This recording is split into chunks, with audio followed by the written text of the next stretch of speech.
తిరుమలలో మరోసారి భద్రతా వైఫల్యం బయటపడింది. అస్సాం వాసులు తిరుమలలోని మోకాల పర్వతంపై డ్రోన్తో వీడియో తీశారు. మోకాల పర్వత ప్రాంతం ఘాట్ రోడ్లను అస్సాం వాసులు షూట్ చేశారు. అస్సాంకి చెందిన దంపతులిద్దరూ కారులో మోకాల పర్వతంపైకి వచ్చి డ్రోన్ను వినియోగించారు.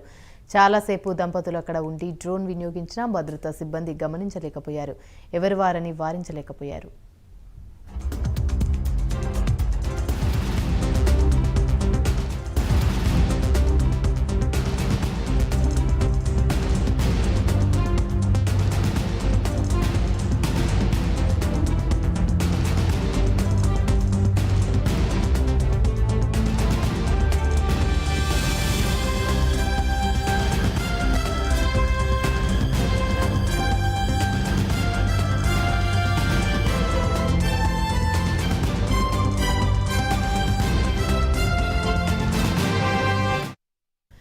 తిరుమలలో డ్రోన్ ఎగరవేయడం నిషేధం. గతంలోనూ శ్రీవారి ఆలయంపై కొందరు ఆగంతకులు డ్రోన్ ఎగరవేసిన విజువల్స్ తీశారు.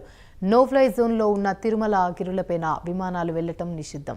ఇలాంటి చోట డ్రోన్ కెమెరా వినియోగించి శ్రీవారి ఆనంద నిలయ దృశ్యాలను అతి సమీపం నుంచి చిత్రీకరించడం నేరం.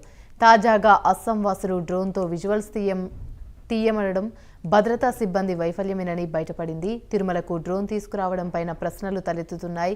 అలిపిరి చెక్ గేట్ దాటుకుని కెమెరా తీసుకుని రావడం ఎలా సాధ్యమైందని భక్తులు ప్రశ్నిస్తున్నారు. ఇదే అంశానికి సంబంధించి మరిన్ని వివరాలు మా ప్రతినిధి సునీల్ అందిస్తారు. సునీల్, చెప్పండి. రైట్ యామిని, ఏదైతే తిరుమలలో మరోసారి విజిలెన్స్ వైఫల్యం చెందిందని చెప్పొచ్చు. ముఖ్యంగా ఏదైతే ఈ రోజు చూసినట్లయితే అస్సాం వాసులు అంటే ఉత్తరాది వాసులు అక్కడ నుంచి వచ్చినటువంటి వాహనంలో నేరుగా తిరుమలకి తమ వాహనంలో పూర్తిగా అంటే తిరుపతి విజిలెన్స్ ప్రాంతంలోనే అంటే చెకింగ్ ప్రాంతంలోనే ఆ వైఫల్యం చెందారని చెప్పచ్చు. ఎందుకంటే ముందుగా వాళ్ళు కింద నుంచి తిరుమలకు చేరుకొని అక్కడ నుంచి దర్శనం చేసుకొని రిటర్న్ ఏదైతే తిరుమల నుంచి తిరుపతికి వెళ్తూ అక్కడ ఏదైతే 53వ మలుపు వద్ద ఈ భక్తులు అయితే డ్రోన్ ఎగరేసిన పరిస్థితి అయితే ఉంది.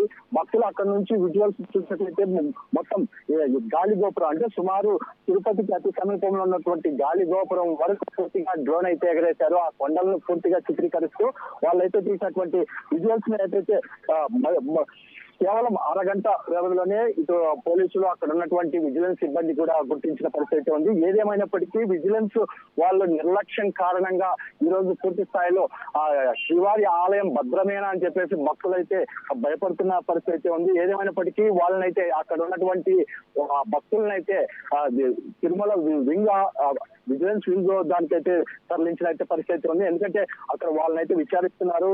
ఎవరు మీకు పర్మిషన్ ఇచ్చారు, దీనిపై పర్మిషన్ లేకుండా ఎలా మీరు ఇక్కడ డ్రోన్ ఎగరేస్తారని దాని మీద అయితే విచారిస్తున్న పరిస్థితి ఉంది. వాళ్ళ మీద చర్య అయితే తీసుకుంటాం. ఎందుకంటే ఇక్కడ డ్రోన్ నిషేధం ఉన్నప్పటికీ భక్తులు తెలియక ఇక్కడ వచ్చారని చెప్పేసి అక్కడ అధికారులు అయితే తెలుపుతున్నారు. ముఖ్యంగా తిరుమలలో గతంలో చూసుకున్నట్లయితే శ్రీవారి ఆలయానికి అతి సమీపంలో ఏదైతే ఉన్నటువంటి రాంబగిచా అంటే రాంబగిచా సత్రాలకు దగ్గరలో ఉన్నటువంటి ప్రాంతం నుంచి కొంతమంది ఆగంతుకులు అక్కడ నుంచి డ్రోన్ పైకి ఎగరవేసి పూర్తిగా ఆనంద నిలయాన్ని వరకు పూర్తిగా చిత్రీకరించిన పరిస్థితి అయితే ఉంది. వాటిని పూర్తిగా అప్పుడు కూడా వాళ్ళని అయితే అదుపులోకి తీసుకున్నట్లయితే అప్పుడు విజిలెన్స్ అధికారులు అయితే తెలిపారు. ముఖ్యంగా వారిపై కూడా చర్యలు తీసుకున్నామని చెప్పారు. ఇప్పుడు ఈ రోజు జరిగినటువంటి సంఘటన చూసినట్లయితే పూర్తిగా అంటే ఇటు అక్కడ ఉన్నటువంటి సిబ్బంది పూర్తి స్థాయి నిర్లక్ష్యంగా వ్యవహరిస్తున్నారని చెప్పొచ్చు. ఎందుకంటే తిరుపతి అలిపిరి చెకింగ్ ప్రాంతాల్లో పూర్తిగా నామమాత్రంగా చెకింగ్ చేసి ఆ వాహనాలను అయితే తిరుమలకు అనుమతిస్తున్నారు. ఏమాత్రం పూర్తి స్థాయిలో అక్కడ చెకింగ్ చేయకపోవడమే ఈ రోజు డ్రోన్ కెమెరా పైకి వెళ్ళిందంటే మన ఆయుధాలు వెళ్తే ఎలా అని చెప్పేసి భక్తులు కూడా భయపడుతున్నారు.